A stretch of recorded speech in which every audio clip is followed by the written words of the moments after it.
Thank you all very much. Thanks for the warm welcome.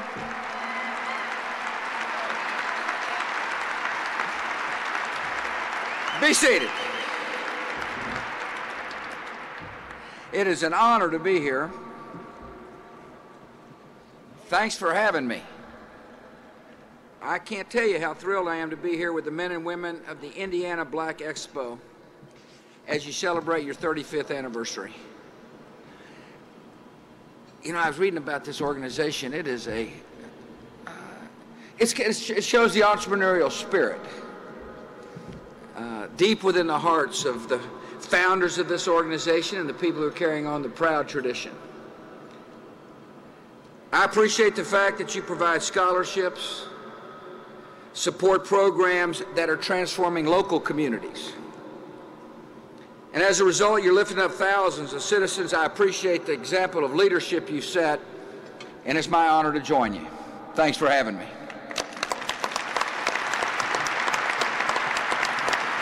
I was proud to be introduced by Governor Mitch Daniels. I knew he'd amount to something one of these days. And I'm particularly thrilled to be with his wife, Sherry, fine First Lady of the state of Indiana.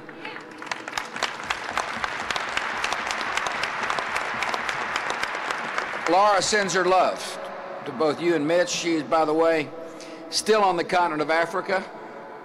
She'll be coming home tomorrow. She probably expected me to fix the dinner. I hope she's not hungry. I want to thank Lieutenant Governor Becky Skillman for being here. I want to thank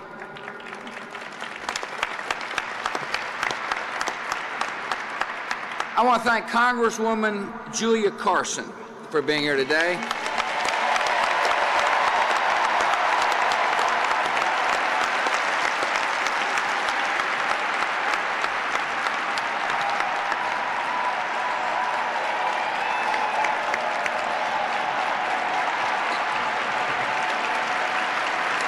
It looks like they still remember you here, Julia.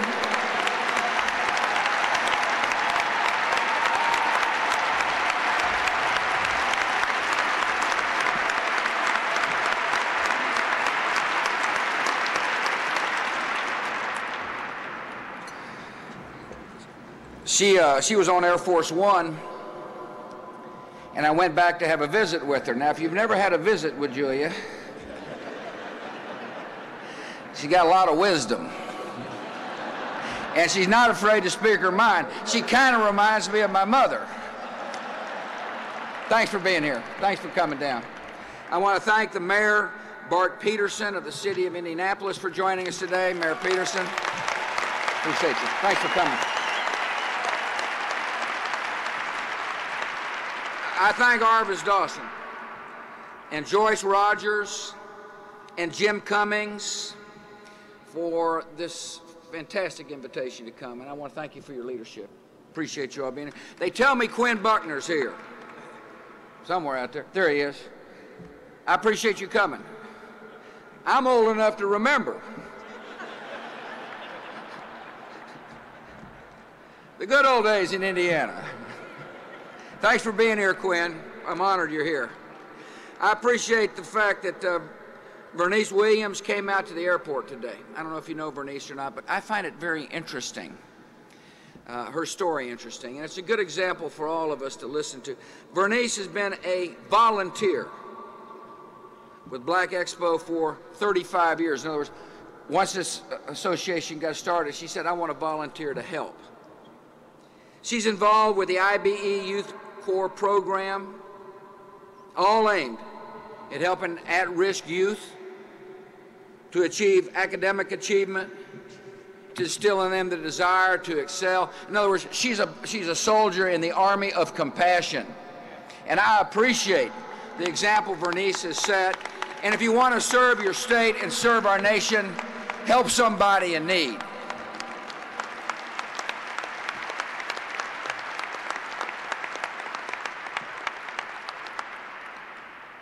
It's an honor to be here with so many charitable and civic leaders. You see, we share a belief in the founding promises of this nation. a sense of optimism about our future, the future for all citizens, including African Americans. We believe in the power of the human spirit to lift communities and to change lives.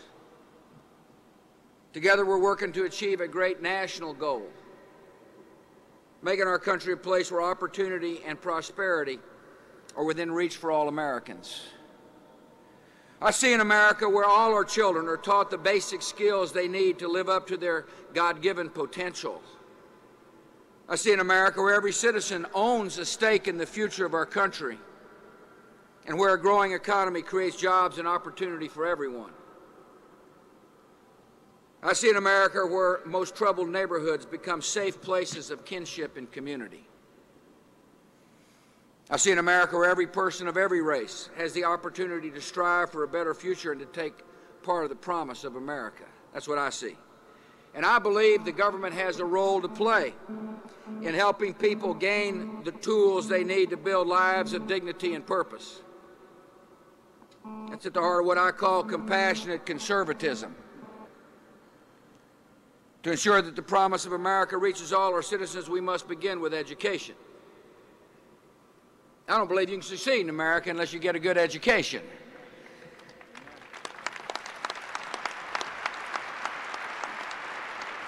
Our nation took an historic step toward that goal of making sure every child is educated 3 years ago when Republicans and Democrats came together to pass the No Child Left Behind Act. The No Child Left Behind Act is based on this straightforward principle. We'll spend money, but we want to make sure we get results. See, if you believe certain children can't read and write and can't possibly learn, then you don't care about results. But if you believe every child can read and every child can learn to write and add and subtract, then you want to know, don't you? How can you solve a problem unless you measure? And so as a part of the No Child Left Behind Act, we raised the bar, we raised the standards, and we said to local school districts, show us. That's all we want to know. We want to know whether or not a child can read. And we're making good progress as a result of this new way of thinking. This morning, the latest scores for the long-term National Assessment of Educational Progress were announced. See, this test is called the Nation's Report Card. It measures student achievement at age 9, 13, and 17 across the country with the same set of standards. In other words, we want to know how students are doing in California, Texas, and Indiana, so we measure on the same set of standards. You see, measurement helps us understand how we're doing. You can't guess when it comes to a child's life. You got to measure. And the test results released today. I'm proud to come here to talk about the new results. They're from the first long-term test, by the way, since the passage of the No Child Left Behind Act. Over the last 5 years, American children have made significant gains. Math scores for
government can play a positive role in helping African Americans achieve the goal of owning their own business. Last year, the Small Business Administration increased the number of loans to African American businesses by 28%. And we're on track to beat that number this year. We're also working to ensure minority businesses are getting a better chance to compete for federal contracts. We provided $8 billion in new market tax credits to boost investment and community development in low-income areas. Because of sound policy and low taxes, by the way, and the hard work of our citizens, we're getting a result. African American business ownership is at an all-time high in America today.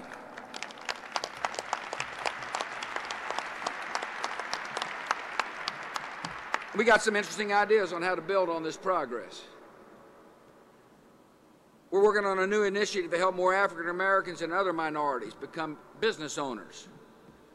My administration has joined with the Urban League, the Business Roundtable, the Ewing Marion Kauffman Foundation, and others to create what we call the Urban Entrepreneur Partnership. I think it's a smart idea. This partnership will develop one-stop economic empowerment centers in many of our nation's poorest communities. We're trying to reach out and help people understand what it means to become a small business owner through training and access to finance and contracts for minority entrepreneurs. And the first pilot center will open next Monday in Kansas City and will serve as a model for the rest of the nation. I hope Black Expo in its leadership position will take a look at these kind of programs. I think you're going to find it really interesting. Listen, the entrepreneurial spirit is strong in the African American community. It's strong. There's a lot of great business leaders today, and there's a lot of would-be great business leaders tomorrow, just with some help. And what I'm telling you is through good economic policy and through good social policy, this administration and working with others is willing to help. We want more people owning their own business. And we want more people owning their own homes. I like the idea of home ownership, and I hope you do as well. 3 years ago, I set a goal of creating 5.5 million new minority homeowners by the end of this decade. And we're getting results. We've already added 2.3 million new homeowners, minority homeowners, putting us ahead of schedule. Today, nearly half of all African Americans own their own homes, and that's good for our country.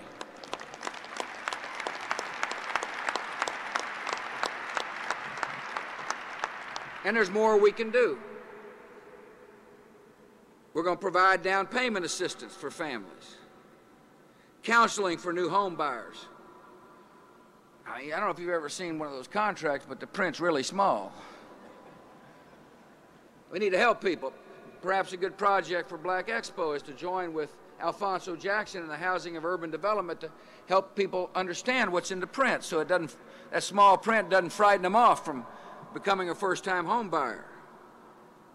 I believe we ought to have tax credits to encourage construction of more affordable housing in low-income areas.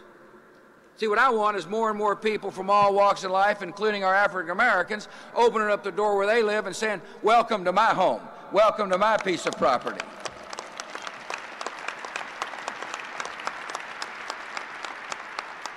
And I believe that we also got to expand ownership through our retirement system. We got a problem in Social Security. If you've retired, you have nothing to worry about. You're going to get your check. Believe me, there's enough money there for you. It's just for the younger folks coming up. You're going to be paying payroll taxes into a system that simply cannot sustain itself. It's going broke. I know some in Washington don't like to hear that. They kind of wish the issue would go away. It's not going away. In my judgment, now is the time to address it. The job of the president is to confront problems, not pass them on to future presidents or future generations. And we got a problem.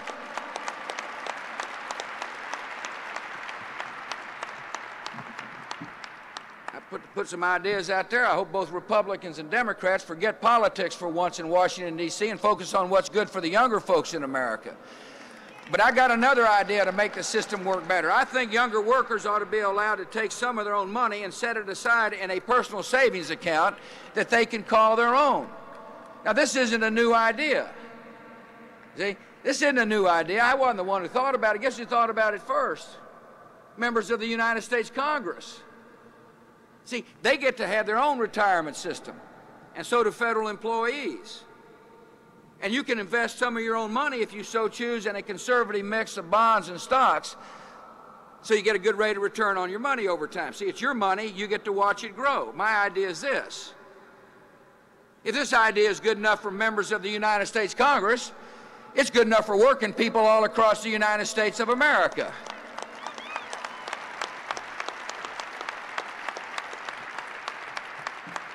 To ensure that the promise of America reaches all our citizens, we must do more to improve the safety of our most troubled neighborhoods. It is difficult for a young person to study and to learn and grow in the midst of violence, addiction, and despair.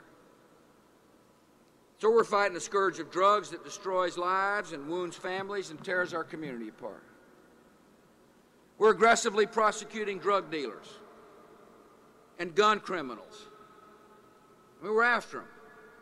You expect us to enforce the law? We're enforcing the law, because we don't believe people should be allowed to commit crime with guns, and people ought not to be allowed to sell drugs on the streets. And as a result, violent crime is at its lowest point in 30 years.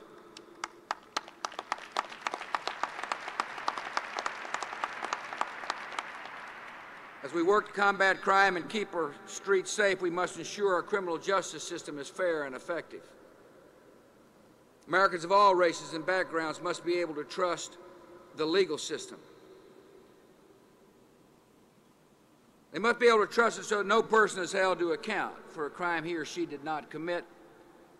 We're dramatically expanding the use of DNA evidence to prevent wrongful conviction.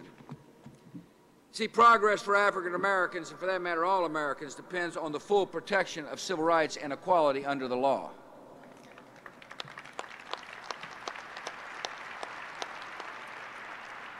To ensure that the promise of America reaches all our citizens, we must encourage those who are healing our neighborhoods with good works. We must stand with people of faith, not stand against them at the government level. See, government can hand out money, but it cannot put hope in a person's heart or a sense of purpose in a person's life.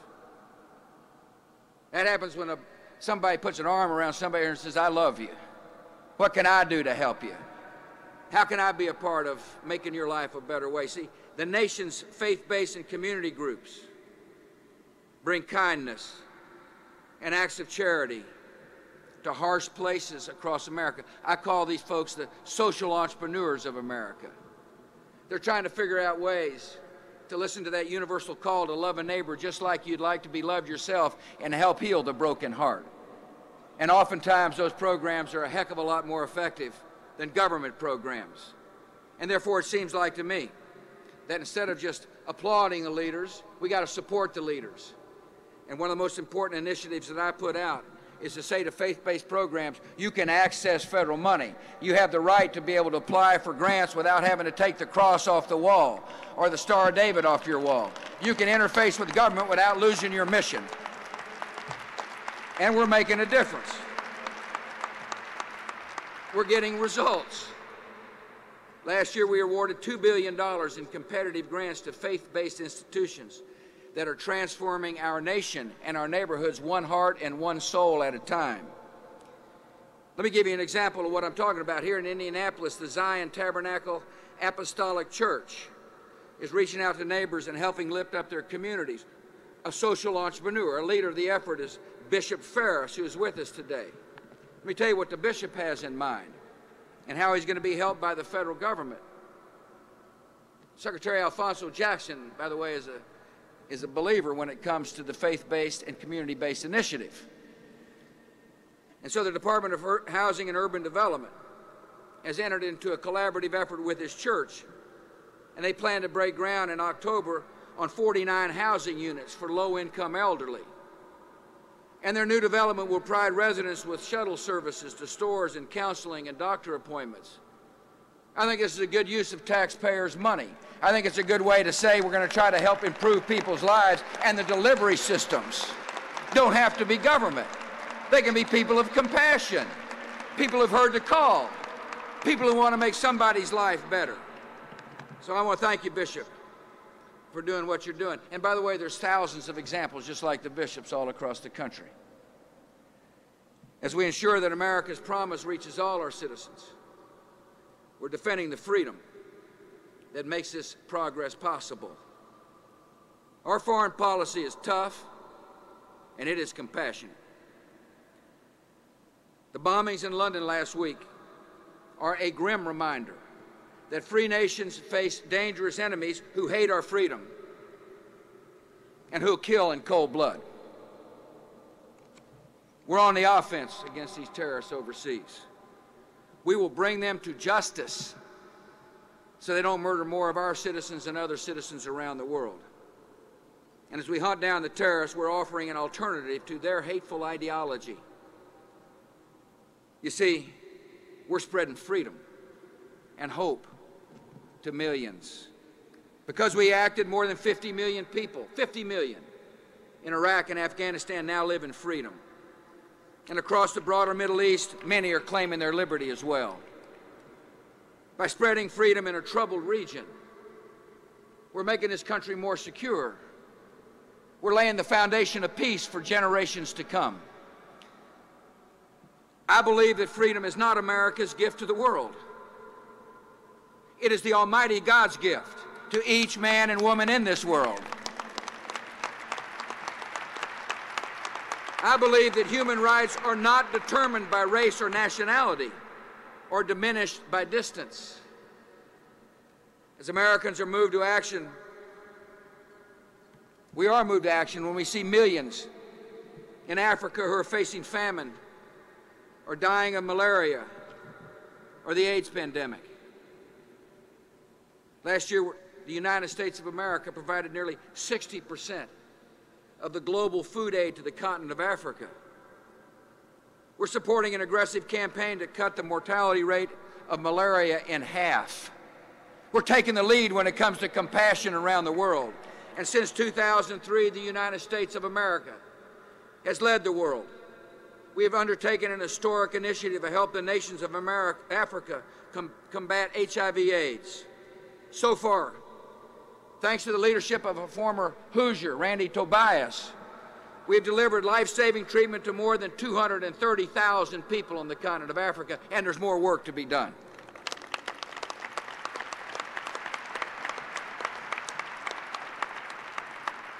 We seek progress in Africa because our conscience demands it, and because we have an interest in the long-term stability of the continent. Instability and lawlessness in any distant country can bring danger to our own shores. That's the lesson that we're learning in the 21st century.